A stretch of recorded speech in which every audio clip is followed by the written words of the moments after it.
Ô pessoal, tudo bem? Continuar essa série aqui, assim eu ouvi dizer. Então nós estamos falando aqui sobre esse último mestre, né, que o sábio está falando, que é o próprio corpo, né? Nós começamos no vídeo passado e vamos continuar falando sobre esse mestre.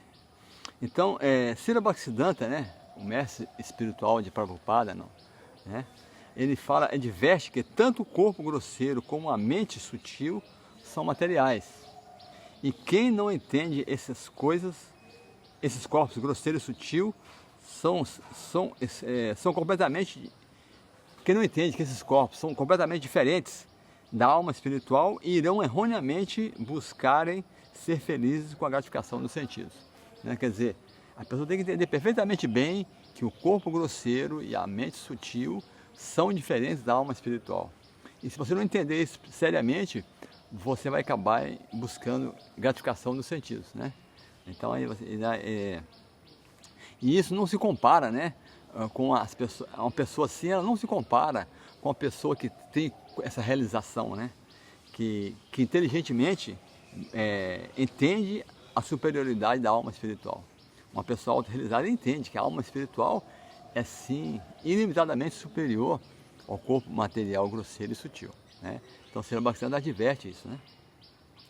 Então, o sábio continua explicando, né, que assim que um homem, imagina um homem que tem muitas esposas.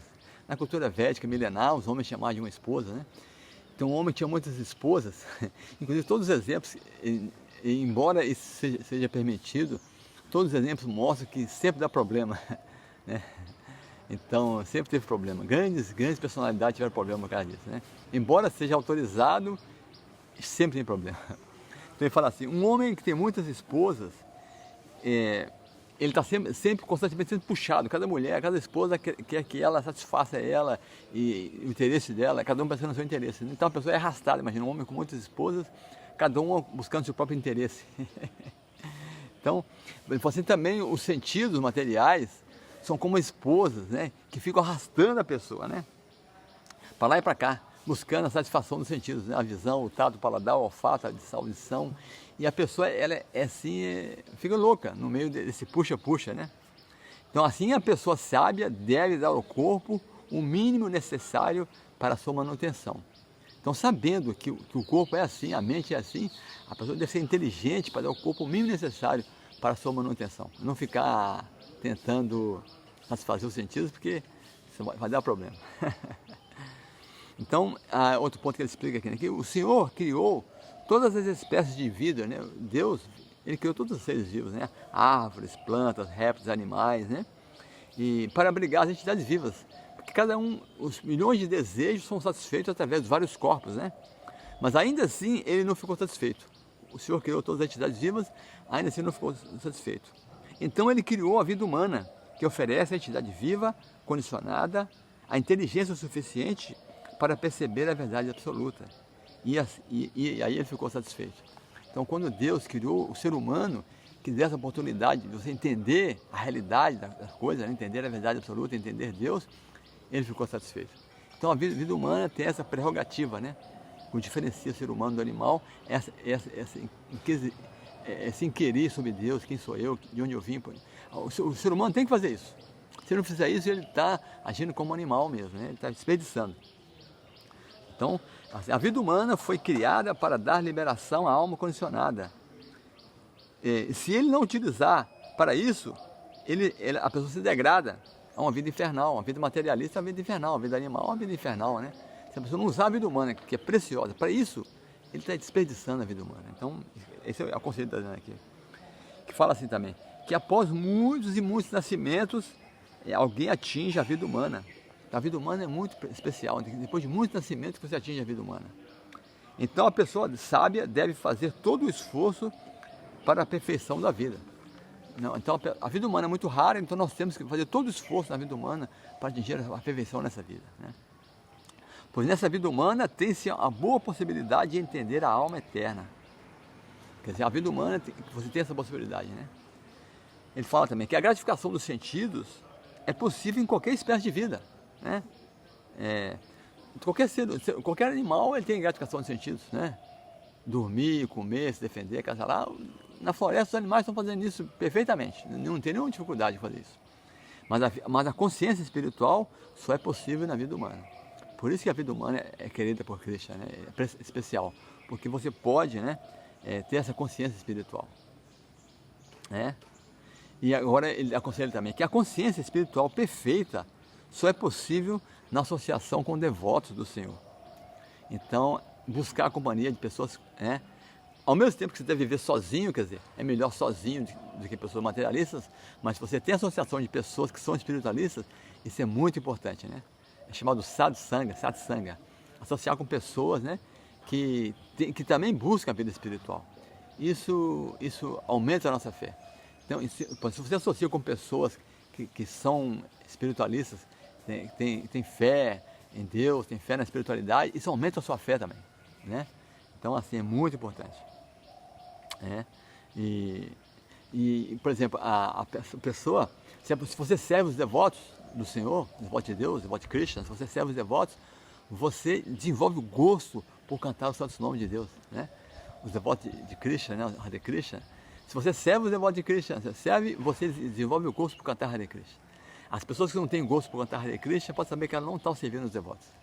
Quando você serve os devotos, Krishna fica satisfeito com você, e esse gosto por querer cantar o santo nome desperta na sua língua e você desenvolve isso. Então esse é um prêmio que ele dá para você, né? Então o sábio continua assim, ó.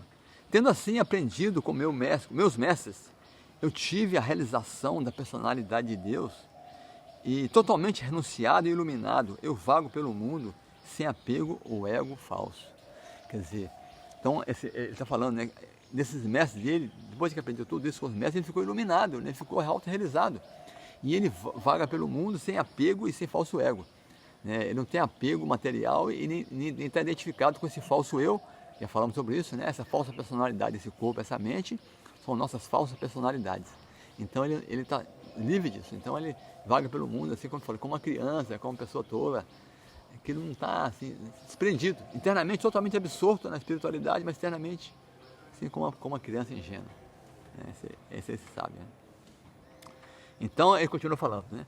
Embora a verdade absoluta seja uma só e se deva aceitar um único mestre espiritual iniciador, o discípulo deve ser inteligente e ver as instruções de seu mestre reveladas no mundo que o cerca. Quer dizer, esses vários mestres dele aí, não é seu mestre espiritual iniciador, são mestres instrutores, né? Que ele está aprendendo, né? Tirando lições. Então a verdade absoluta é uma e você deve aceitar um único mestre, né? As escrituras falam que você tem que aceitar um mestre espiritual e ser iniciado por ele. E os outros mestres do mundo estão só reafirmando o que o seu mestre aprendeu, né? Então, com bons e maus exemplos, a pessoa confirma o que aprendeu com o seu mestre. Então, esses mestres se tornam seus mestres instrutores, né? Então, na realidade, não tem contradição. Se você está fixo na ordem do seu mestre espiritual, todos esses exemplos que você vê da natureza são assim, incrementando, está confirmando o que você já aprendeu com o seu mestre. Então Krishna continua. Então, na realidade, pessoal, esse diálogo aqui está sendo narrado por Krishna, né? Krishna falando para o seu devoto Uddhava, né? Então assim, a Krishna fala assim, esse Brahma Navaduta recebeu reverências e homenagens do rei e por fim partiu. Então, o Brahma Navaduta estava instruindo o rei Maharaj Yadu, né?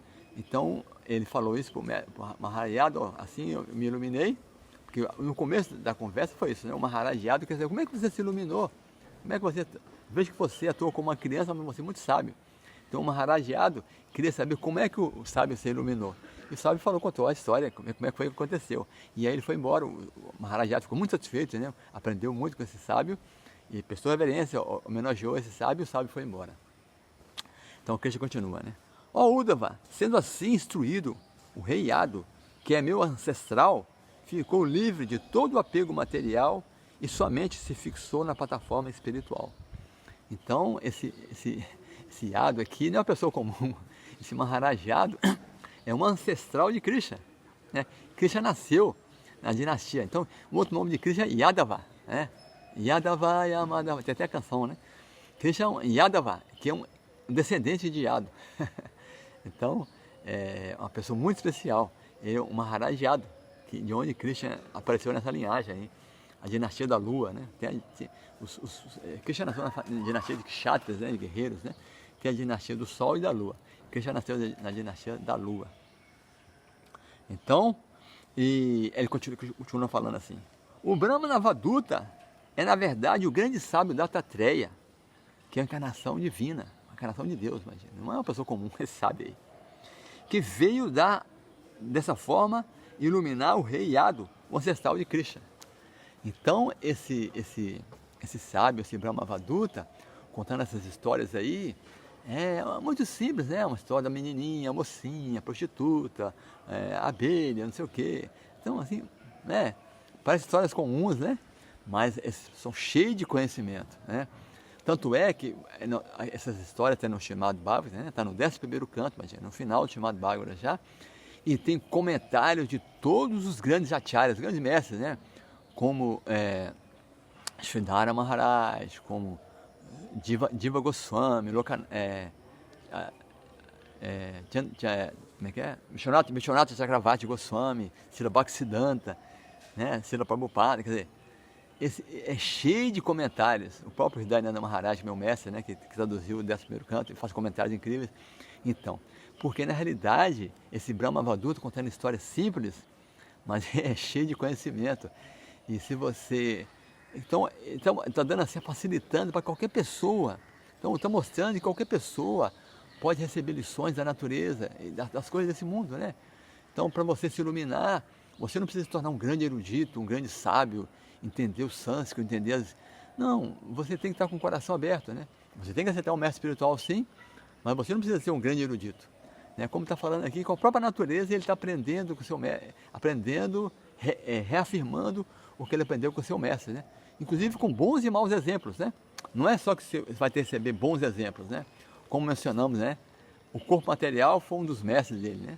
Mas o corpo material não foi um mestre bondoso, ó, meu querido discípulo, vou te iluminar. Não, o corpo material dá problema mesmo. Então ele aprendeu o desapego com o corpo material, porque o corpo material é cheio de problemas, não é assim? Ele aprendeu com a pessoa, por exemplo, a pessoa que, por exemplo, que foi que aprendeu, mau exemplo também, exemplo da prostituta, né? A prostituta, ela por fim ela se iluminou, mas no começo ela estava, não, na realidade a prostituta é um bom exemplo, né? Que ela estava mal intencionada e depois ela se iluminou, não é assim? Mas tem um pássaro, no começo o casal de pássaros, e o caçador prendeu a fêmea e o macho ficou apegado, lamentando, e ele não percebeu que a morte estava iminente para ele também. E ele ficou lamentando pela esposa, que ficou presa lá, e por fim ele também morreu, o filhote morreu também. Quer dizer, um mau exemplo, né? Então assim, tem maus exemplos e bons exemplos, né? A menininha, a mocinha também, que estava lá batendo, né? Ela aprendeu que... Qual foi a lição dela? Ela fazia barulho com as pulseiras, tirou, ficou só duas, fazia barulho ainda, depois ficou só uma pulseira. O que ele aprendeu? Que a pessoa deve evitar de companhia com pessoas comuns, né? Que fazem muito barulho e você não... conversas desnecessárias, então você não pode iluminar, você não pode cultivar a vida espiritual associando com pessoas materialistas, né?